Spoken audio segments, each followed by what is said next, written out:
Well, more than 1.1 million Australians are living with an eating disorder, a statistic Olympian Lisa Curry and Mark Forbes know all too well. Lisa lost her daughter, Jamie Lee, 6 years ago, and the trauma of her heartbreak lingers. Now, 11 years ago, Mark and his wife Gay started End Ed, a charity organisation to help families navigate what can be a very isolating journey, and recently opened a first-of-its-kind facility to provide care, promote change and offer hope to individuals and their families. Lisa Curry and Mark Forbes join us now live from the Sunshine Coast. Hi guys, nice to see you both. Mark. Oh, hi. Can you see us? Because we can't see you. Yeah, we got you. Oh, okay, Mark, great. That's okay. Hey, Mark, End Ed is a very personal fight for you. Tell us about your daughter's journey. Yeah, look, thank you. We started our charity 11 years ago, and two of our daughters who had an eating disorder were certainly the catalyst for starting the charity and the catalyst for change. It's been a journey, but it's been very rewarding, actually. We opened up our house 11 years ago to parents and carers going through the same journey, and everyone had the same story. There was nowhere in Australia that really supported recovery for eating disorders.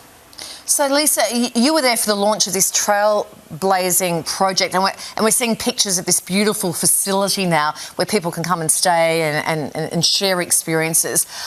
It's not lost on you, sadly, is it? A facility such as this may have helped Jamie Lee 6 years ago.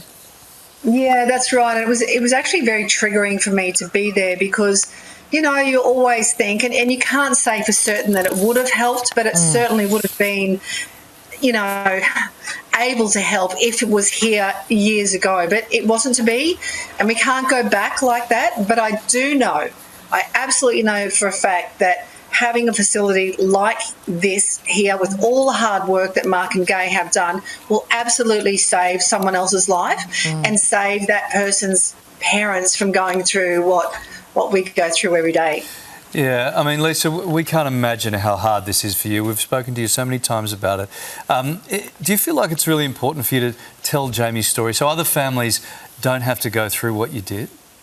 Yeah, absolutely. I mean, I'm now her voice, and, you know, we talk about that a lot. When someone passes away, they often leave it to someone else in their family to become their voice. And, you know, we need awareness like this all the time. This facility is incredible.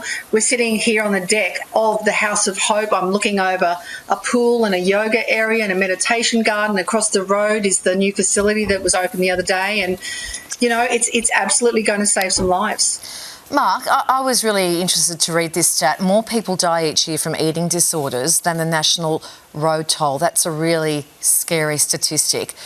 Why is treatment and recovery so difficult to navigate with this disease? Look, there's a lot comes into play there. Firstly, the person with the eating disorder has to acknowledge that it is an issue.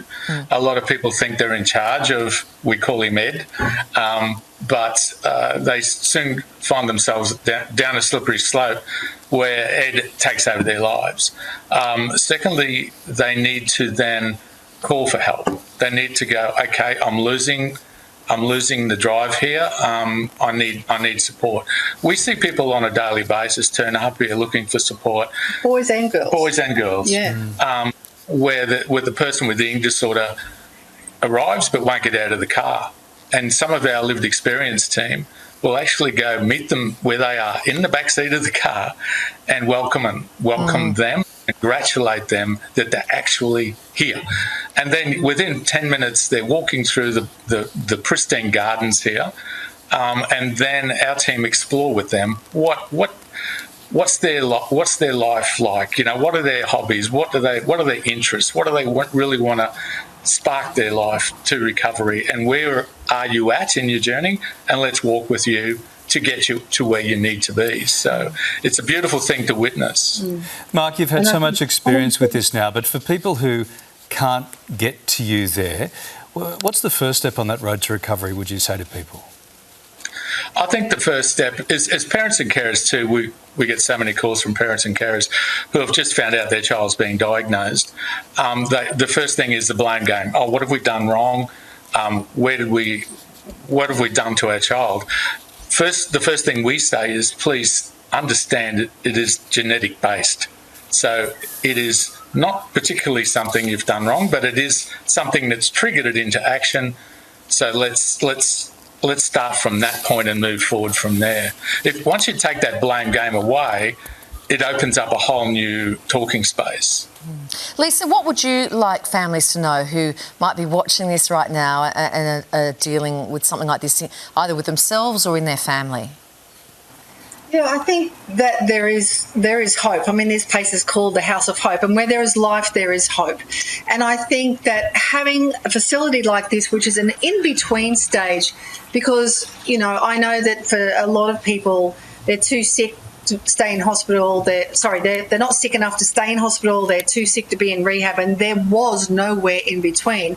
But now there is for people. So once again, I just want to, you know, take my hat off to Mark and Gay. What they've done every single day of their lives, the last 11 years, it's been an absolute commitment to helping somebody's child who is absolutely struggling. And, you know, if I can, I just want to say hello to Alicia. At the moment, she's in hospital. Hi, Alicia. She probably is not watching this, but I know her mum will probably show her. But, you know, I just want to let her know that I'm thinking of her all the time and on her road to recovery, because everyone knows someone who's going through it. Yeah. And just to show, I suppose, to highlight our commitment to what we've done. Over those last 11 years, we actually established Australia's first live and eating disorder residential facility, which is at Mooloolah Valley, known as Wandinirida. So we actually sold our house to secure the property, which is now home to Wandinirida. Then we moved on to set up this day programs, step up, step down facility. And then directly across the road, while we're living here, 10 acres of land come up for sale. And the owner of that 10 acres used to call me Bloke, and he said, Bloke, come and have a beer. We're going to sell. We don't want to go to market. Opposite your charity. If you meet the price that we want, it's yours. So oh, wow. We used our super to buy that 10 acres, and that's now home to the village, which is 8 tiny homes. And those tiny homes are built by ESUAV, and ESUAV get kids off the street and school them up into a Cert 1 certificate. And they build those tiny homes, and that's why we partnered with them. Mark, incredible work from you. Amazing that whole story is. Yeah, it is absolutely incredible, and I'm sure there's so much more to it. Mark, and to you and to your wife, Gay, incredible what you have done there. Lisa, thank you so much. ended.org.au, plenty more information on that website for everybody. Thank you, guys.